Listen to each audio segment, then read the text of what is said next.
L'ouverture façon Marine Le Pen, ça donnait ça en juin dernier.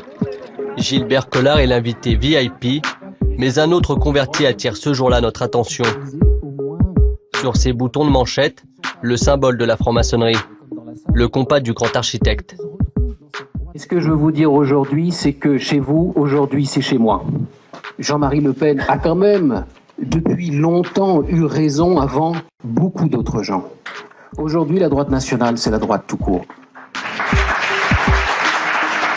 Un franc-maçon applaudi par des frontistes, la scène est étonnante. Surtout quand on se souvient des sorties virulentes de Jean-Marie Le Pen depuis 30 ans. La presse gauchiste et maçonne dressée contre nous. Il n'est peut-être pas mauvais que le grand maître du Grand Orient ait révélé publiquement le rôle que joue cette organisation secrète dans le complot d'esprit contre le Front National. Le CRIF et le Grand Orient de France du même côté, ça ne m'étonne pas. Je dirais même que ça me rassure. Une diatribe qu'on n'entend plus dans la bouche de Marine Le Pen.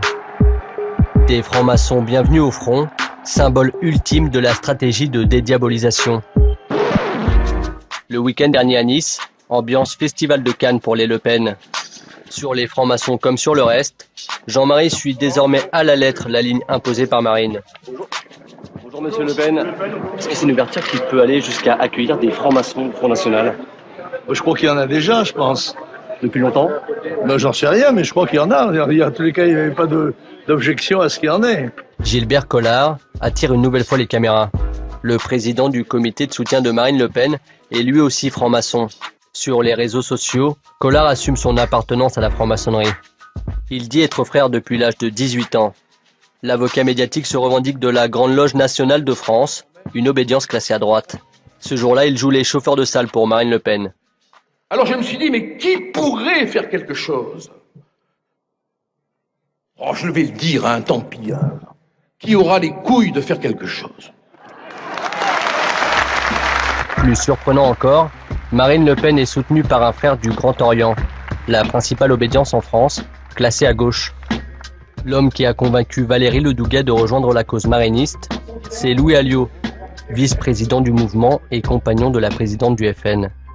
Alors tu as la chance de l'avoir la compagne que tu as, mais je crois que la réciproque est vraie aussi. Parce qu'aujourd'hui aussi tu prends des risques, hein, tu invites des gens qui sont pas membres du Front National, ça peut faire des vagues d'ailleurs. Valérie Ledouguet n'est pas encartée au FN, mais son flirt avec le parti nationaliste n'est pas du goût de sa loge. La semaine dernière, il a été poussé à la démission. Pourtant, lui affirme toujours être franc-maçon. Sympathisant du FN et franc-maçon, c'est compatible? Mais je suis pas sympathisant du Front National. Bah, vous êtes ici aujourd'hui, non? Et ça change rien du tout. Ledouguet, Collard, des francs-maçons assumés au service de la normalisation du nouveau front.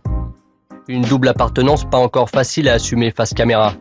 Marine Le Pen, c'est pas un diable quand même. J'ai rien à voir avec des extrémistes, des nazis, etc. Quoi. Non, mais ces gens-là n'ont rien à voir aujourd'hui avec ça. Faut arrêter, quoi. Et j'espère que Grand Orient ou quelques autres vont être beaucoup plus tolérants que ça. Des frères bienvenus au Front National, ça énerve les tenants de l'extrême droite à l'ancienne. Exemple, Thomas Joly, désormais secrétaire général du Parti de la France, un mouvement qui regroupe des déçus du FN. Il y a un changement idéologique du Front National, c'est évident, et je pense qu'il y a une influence franc-maçonne dans ce changement idéologique au Front National. Il y avait dans son discours de nouvelle présidente du Front National de forts clins d'œil évidents à la franc-maçonnerie. Nous proclamons tout pour les citoyens, rien pour les communautés. Nous relèverons les valeurs traditionnelles de la République française. Les véritables défenseurs de la République, c'est nous. La République, la laïcité, des références nouvelles pour le Front National. De quoi séduire certains francs-maçons. C'est le cas de cet ancien grand maître qui préfère rester discret. Est-ce que le FN est plus fréquentable aujourd'hui? Parce qu'il a réellement changé. C'est indiscutable, bien sûr. Ça ne pose pas les mêmes problèmes. Aujourd'hui, recevoir Marine Le Pen dans une loge, est-ce que c'est envisageable? Ça ne me choque pas. Ça ne me choque pas. Il y a de plus en plus de loges qui ne seraient pas contre le fait de vous recevoir et de parler avec vous. Écoutez, je pense que sur un certain nombre de sujets, peut effectivement parler de l'avenir de la France, la laïcité notamment. J'ai d'ailleurs été assez frappé, moi, de voir que les loges qui sont censées avoir la laïcité comme sujet principal de préoccupation avaient été assez atones, assez absentes dans ce débat sur les prières de rue. Je suis ravi de voir qu'elles se réveillent. Cet OPA de Marine Le Pen sur la laïcité, un comble pour le Grand Orient. Guy Arcizet est le grand maître de la principale obédience française. Je pense que certains hommes, peut-être, ou certaines femmes, peuvent se laisser prendre à l'habileté, j'allais dire à la perfidie aussi, des arguments du Front National.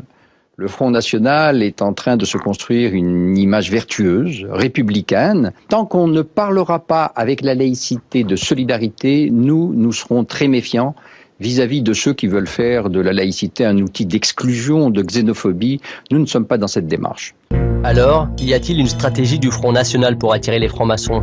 S'il y a des gens qui sont au Front National et qui ont de surcroît une partie, qui participent de surcroît à des loges, tant mieux. Mais en l'occurrence, si vous voulez, je pense pas que ce soit leur appartenance à une loge qui fait qu'ils viennent soutenir le projet. Donc c'est pas une stratégie de la part du FN? Non, il n'y a pas de stratégie de la part du FN, non.